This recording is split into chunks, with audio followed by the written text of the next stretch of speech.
Hello friends, എല്ലാവർക്കും Sumi's taste കിച്ചൻ്റെ ഒരു പുതുപുത്തൻ എപ്പിസോഡിലേക്ക് സ്വാഗതം. ഇന്ന് നമ്മളൊരു പുഡിംഗ് റെസിപ്പി ആയിട്ടാണ് വന്നിരിക്കുന്നത്. നല്ല സൂപ്പർ ടേസ്റ്റുള്ള എന്നാൽ പെട്ടെന്ന് റെഡിയാക്കാൻ പറ്റിയിട്ടുള്ളൊരു റെസിപ്പിയാണ്. നമ്മൾ മിക്സിയുടെ ജാറിലെല്ലാം കൂടെ ഒന്ന് മിക്സ് ചെയ്യുക, എന്നിട്ട് ആവിയിൽ വേവിച്ചെടുക്കുക, അത്രയേ ഉള്ളൂ.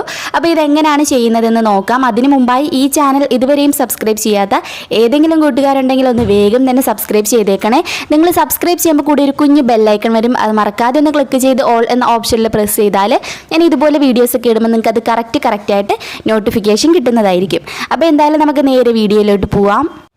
അപ്പോൾ ഞാൻ ഒരു മിക്സിയുടെ ജാർ എടുത്തിട്ടുണ്ട്. ഇതിലേക്ക് നമുക്ക് ഒരു 5 മുട്ട ഒന്ന് പൊട്ടിച്ചൊഴിച്ചു കൊടുക്കാം.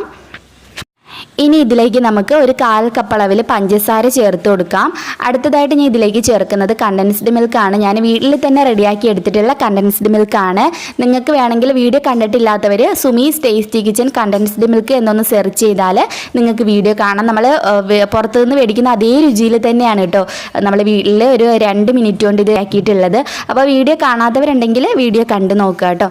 അപ്പോൾ ഞാനൊരു 4 ടേബിൾ സ്പൂൺ ചേർത്തിട്ടുണ്ട്. പിന്നെ കുറച്ച് ഏലക്ക കൂടി ചേർക്കാം. ഞാൻ ഏലക്കയുടെ ആ ഒരു കുരുവില്ലേ, അതാണ് ചേർക്കുന്നത്.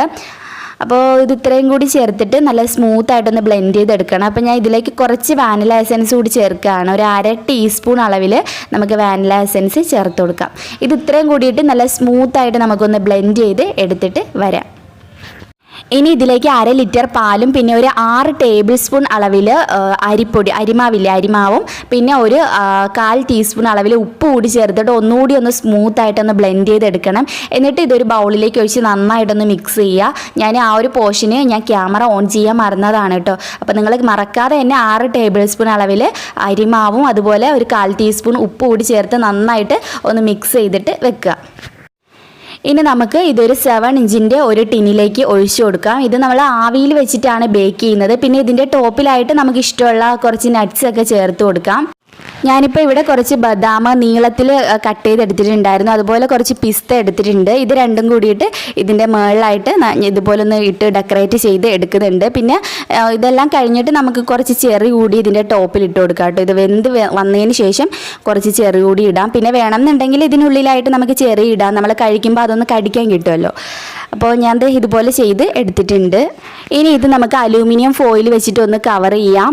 എന്തെങ്കിലും തുണിയോ എന്തെങ്കിലും ഇട്ട് കൊടുത്താലും മതിയാവും. അപ്പം ഞാൻ ഇഡ്ഡലി സ്റ്റീമറിലാണ് ഇത് ചെയ്യാൻ പോകുന്നത്. കുറച്ച് തോനെ വെള്ളം വെക്കുക, കാരണം ഇത് വെന്ത് വരണം. 1/2 മണിക്കൂറോളം എന്തായാലും എടുക്കും. പിന്നെ ഇതിൻ്റെ മുകളിലായിട്ട് ഇതുപോലൊരു തട്ട് കിട്ടുമല്ലോ, അതുകൂടി ഇട്ട് കൊടുക്കുക. അപ്പോൾ വെള്ളം നല്ലപോലെ ചൂടായിട്ട് വരുന്ന സമയത്ത് നമുക്കിത് ഇറക്കി വെച്ച് കൊടുക്കാം.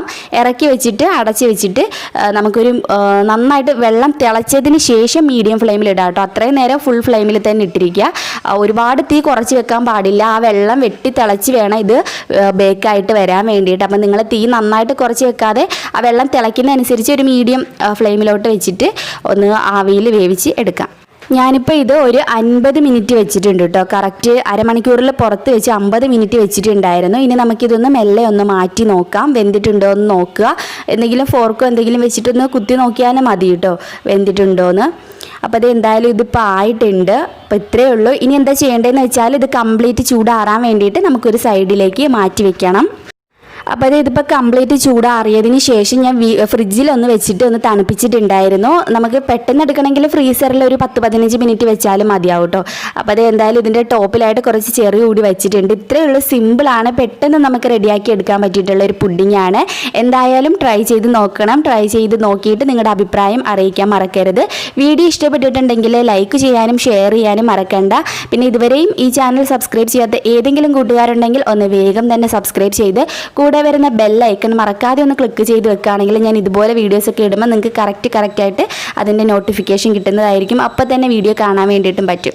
ഈ ഒരു വീഡിയോ നിങ്ങൾക്ക് എല്ലാവർക്കും ഇഷ്ടമായെന്ന് തന്നെ കരുതുന്നു.